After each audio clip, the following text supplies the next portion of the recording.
several other cities early Friday. According to Tasnim news agency, at least 18 people were killed in an attack on a residential area in Qom province.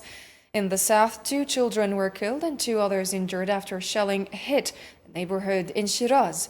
Meanwhile, an official in West Azerbaijan said 4 civilian buildings were struck, causing further casualties.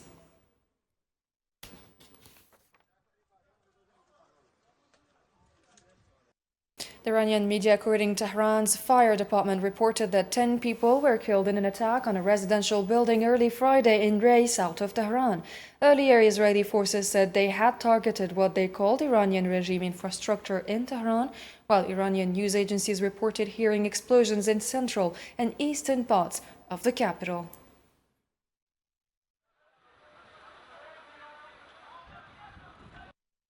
Zionist forces carried out strikes targeting infrastructure in Tehran early Friday, nearly a month after the outbreak of war in the Middle East.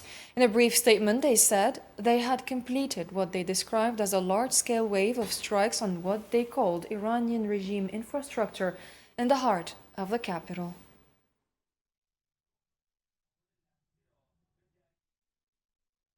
Iran's Revolutionary Guard just announced a joint large-scale operation using missiles and drones as part of the 84th wave of True Promise 4 operation.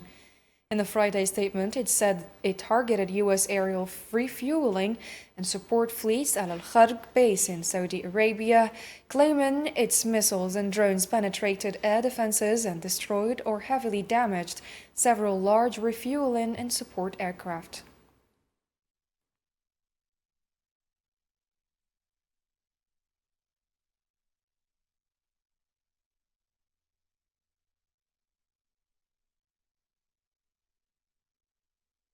Iranian Foreign Minister Abbas Araghchi said his country is facing what he described as an unjustified and blatantly brutal war, holding the United States and Israel responsible. Speaking via video to the UN Human Rights Council in Geneva on Friday, he accused Washington of derailing diplomatic efforts, saying the U.S. overturned negotiations despite Tehran's commitment to a diplomatic path.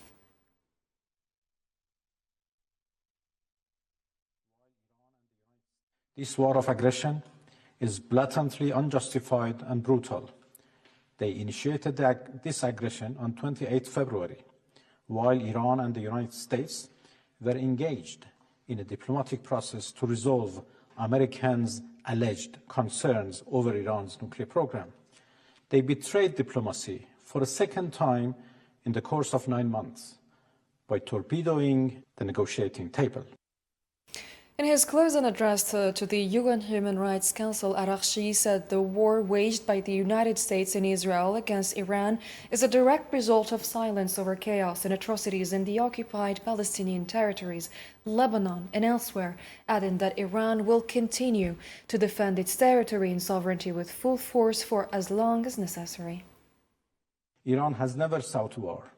Iranians are a peaceful, noble nation inheriting one of the richest civilizations on earth. Yet, they have demonstrated absolute resolve and determination to defend themselves against the brutal aggressors who know no boundary in perpetrating all sorts of crimes, a defense that shall persist as long as needed. U.S. President Donald Trump on Thursday extended the deadline for a warning to target Iranian energy facilities to April 6. In a post on his Truth Social platform, he said talks were going well, contrary to what he called fake news reports, adding that the deadline was extended by 10 days until next Monday.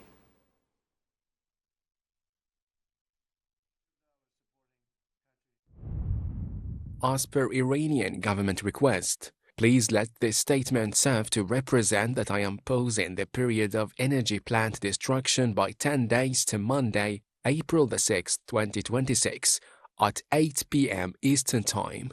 Talks are ongoing, and despite erroneous statements to the contrary by the fake news media and others, they are going very well. Iranian President Masoud Pezeshkian affirmed his country's legitimate right to defend its sovereignty and target U.S. bases in the region.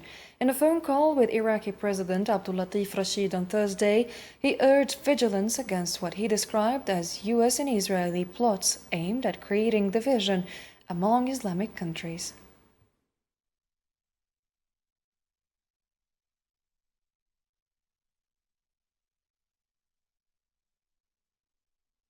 The International Federation of Red Cross and Red Crescent Society said more than 109,000 people have been killed and at least 20,000 injured in Iran since the start of the US-Israeli attacks. A Federation official, Maria Martinez, said on Friday that these figures match those of the Iranian Red Crescent, the country's main humanitarian organization, amid escalating conflict and tensions.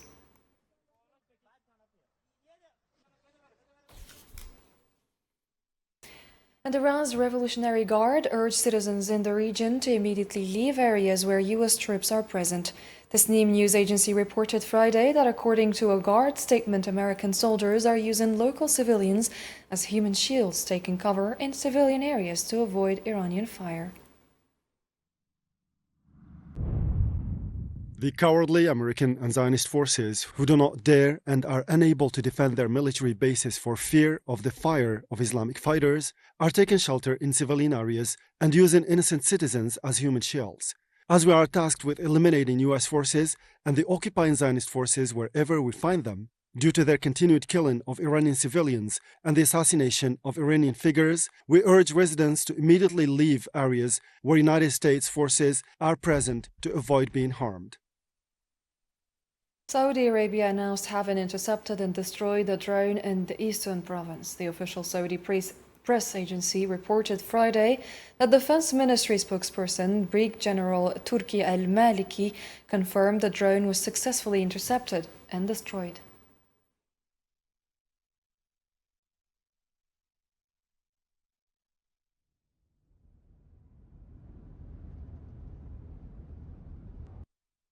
Kuwait Ports Authority reported that Shuwaykh port was attacked by drones causing material damage but no injuries. The authority added Friday that it activated emergency procedures in coordination with relevant authorities.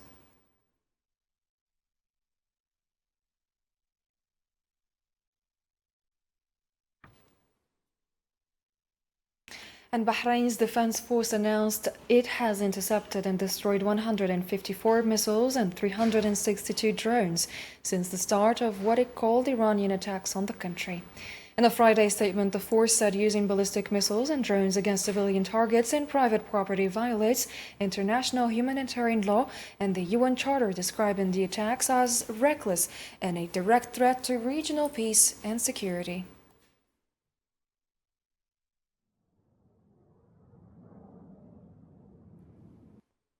Iranian media reported Friday that the Revolutionary Guard declared navigation to and from ports of U.S. and Israeli allies is prohibited through any waterways or any destinations. The Guard added that the Strait of Hormuz is closed and that any passage will face strict measures.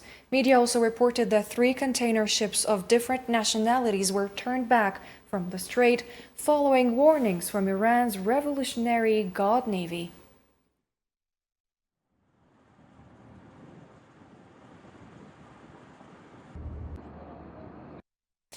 Germany's government spokesperson said Friday that the country is not seeking any direct agreements with Iran to allow its ships to pass through the Strait of Hormuz. He noted that arrangements reached by China and India for some vessels stem from direct agreements with Iran, adding that Germany is not pursuing such deals and will wait until the security situation allows passage again.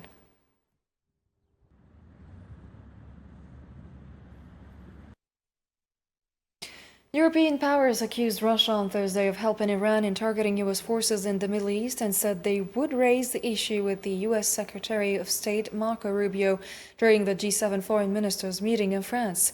Rubio is participating Friday in the second day of the summit held amid the wars in Iran and Ukraine, economic uncertainty, and growing concern over the unpredictable U.S. foreign policy under Donald Trump.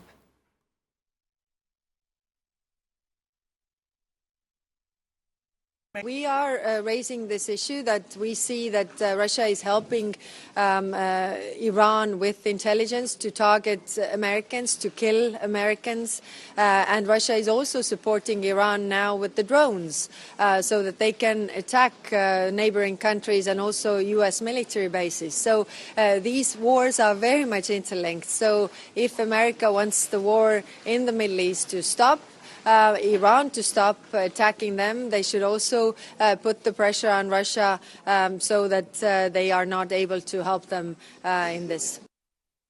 U.S. President Donald Trump launched a sharp attack on NATO, calling it a paper tiger in a new escalation of his repeated criticism of Western military alliance. On Thursday, he said NATO had greatly disappointed the United States, failing to play its required role in current security issues, especially amid ongoing military escalation in the Middle East. One thing, we're very disappointed, I'll say it publicly, we're very disappointed with NATO because NATO has done absolutely nothing. And I've always said, 25 years ago, I mean, I was somebody that wasn't a politician, but I was always involved in politics and I understood politics. I said 25 years ago that NATO's a paper tiger, but more importantly, that we'll come to their rescue, but they will never come to ours. And I want you to remember that we said this. They didn't come to our rescue. Now they all want to help. When they're annihilated, the other side is annihilated, they said, we'd love to send ships. They actually made a statement, a couple of them, that we want to get involved when the war is over. No, it's supposed to get involved when the war is beginning, or even before it begins. The U.S. Secretary of State criticized NATO for not assisting Washington in the war against Iran, saying the issue deserves review and that President Trump will need to consider it in the future. I think he just made an observation, and the observation is that the United States is constantly being asked to help in a war, and we have more than any other country in the world, on a war that's happening in another continent, in Ukraine. But when the U.S. had a need, he didn't get positive responses. So right now he's just making the observation that, I think there was a couple of the leaders in Europe who said that this was not Europe's war. Well, Ukraine is not America's war, and yet we've contributed more to that fight than any other country in the world. So it'll be something to examine. The president will have to take into account down the road. The Wall Street Journal reported, citing U.S. Defense Department officials, that Pentagon is considering deploying up to 10,000 additional ground troops to the Middle East. According to the paper, the move aims to expand the military options available to President Trump as he continues to explore the possibility of engaging in peace talks with Iran.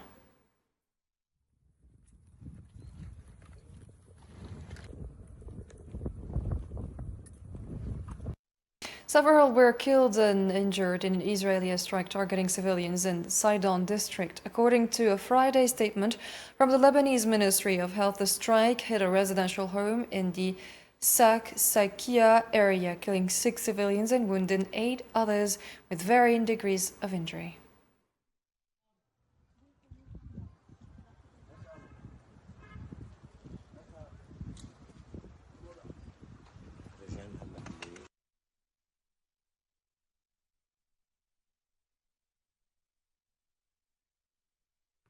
Lebanon's Hezbollah announced attacks on Israeli settlement and military positions along the border with the occupied Palestinian territories.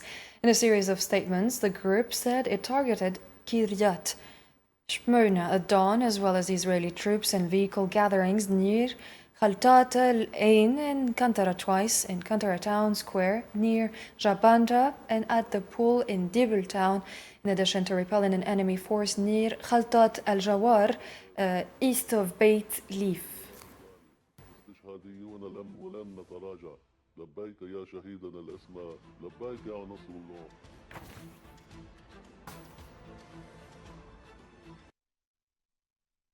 The United Nations Interim Force in Lebanon confirmed that Israeli military operations in Lebanese territory have intensified since March the 2nd.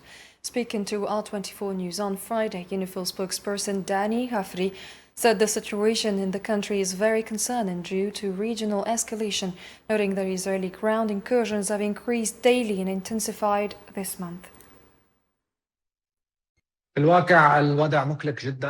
Actually, the situation is very worrying. Since the beginning of this month, we have seen a significant escalation in military operations, including the latest ground incursions into Lebanese territory and intense daily clashes within our area of operations. The UNIFIL and the United Nations have repeatedly warned of the current situation and the violations we are witnessing. In the same context, Dani Ghafri confirmed that UNIFIL, in coordination with United Nations bodies, is in continuous contact with both Lebanese and Israeli sides to reduce tensions and work toward implementing UN Resolution 1701, which calls for a ceasefire in Lebanon. We are in permanent contact with the Lebanese and Israeli sides to try and ease tension and avoid these violations and try to return to a cessation of hostilities. The message of UNIFIL and the United Nations through its Secretary General is clear. An immediate cessation of hostilities and a ceasefire are imperative. There are mechanisms for communication. Resolution 1701, which is an international resolution agreed upon by both Lebanon and Israel, who have repeatedly affirmed their commitment to it. These commitments must be implemented, starting with the cessation of hostilities. The UN High Commissioner for Refugees warned that Lebanon is facing a worsening humanitarian crisis that could turn into a disaster about a month ago in the Middle East. UNHCR representative in Lebanon, Carolina Lindholm-Billing, said Friday that over 1 million people have been forced to flee their homes since March the 2nd, adding that the situation remains extremely concerning with a real risk of a humanitarian catastrophe. Das haben zwei UN-Aufenthaltsorganisationen im Libanon erklärte Israels Luftangriffe gefährdeten das Leben. Spanish Foreign Minister José Manuel Álvarez inaugurated the new headquarters of the Cervantes Spanish Cultural Center in Oran, western Algeria, on Friday. During his official visit to Algeria, Álvarez toured the center's facilities, met with students and staff, and was briefed by the director on its activities. The center includes 13 classrooms for Spanish language instruction, various administrative spaces, and a library with about 7,000 books. It serves nearly 5,000 students annually, supported by 30 specialized Spanish language teachers. Hoy la inauguración de este centro del Instituto Cervantes. The opening of the Cervantes Institute Center today marks a new milestone in our shared relations with Algeria, as it contributes to cultural enrichment, strengthens understanding, and deepens exchange. This becomes even more important in light of the complex international circumstances we're living through, at a time when some seek to give precedence to violence over words, reason, and understanding. Spain and Algeria share a history that stretches back for centuries, with deep roots, a common past that remains alive in our heritage, our collective memory, and the human ties that have endured over time. Oran, in particular, has long been a welcoming land for Spaniards, including Spanish exiles, who found in it a homeland and helped strengthen our bonds. Our language is a living reflection of this heritage. Also, Spanish Foreign Minister José Manuel Álvarez also highlighted that the inauguration of the Cervantes Institute in Oran will strengthen the bridge of communication across the Mediterranean and foster dialogue between Madrid and Algiers. Con ese espíritu inauguro hoy este Instituto Cervantes en Orán. Today, the Cervantes Institute in Oran was inaugurated. It is a space that strengthens the bridge of communication between the two shores of the Mediterranean and seeks to promote dialogue between Spain and Algeria, and between our two peoples, especially with the city of Oran. It is a space that looks to the past that united us, but above all, to the future that we want to build. The institute we are opening today is a meeting place, a space for learning, a space for cultural exchange, and a place where Spanish culture in Algeria is fostered, and where the common ground between Algerians and Spain grows through law. We are living at an important moment for the Spanish language and for its influence in the world. The governor of the Algeria Invest Expo, Ahmed Hanish, revealed that more than 153 exhibitors from Algeria and abroad are participating in the economic event. Hanish explained that the expo, which includes the African Construction and Infrastructure Fair, as well as the Industry and Export Fair, aims to facilitate export and investment contracts between Algerian companies and their African counterparts. The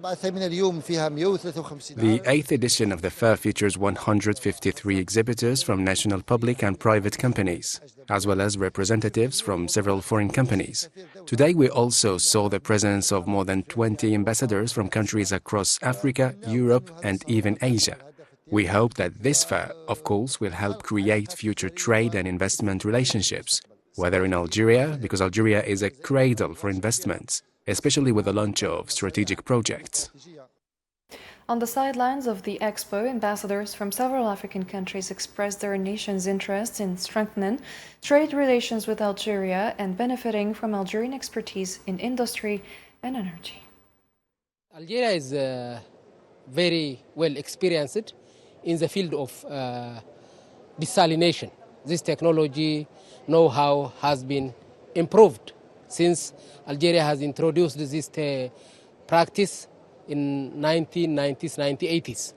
Now it has reached the highest level of desalination in the, not only to the Mediterranean coast, but also at the center of the Sahara. Algeria is doing a very amazing job in the field of water desalination. Ethiopia is also interested in this technology. The end of our program. Thank you for your kind attention.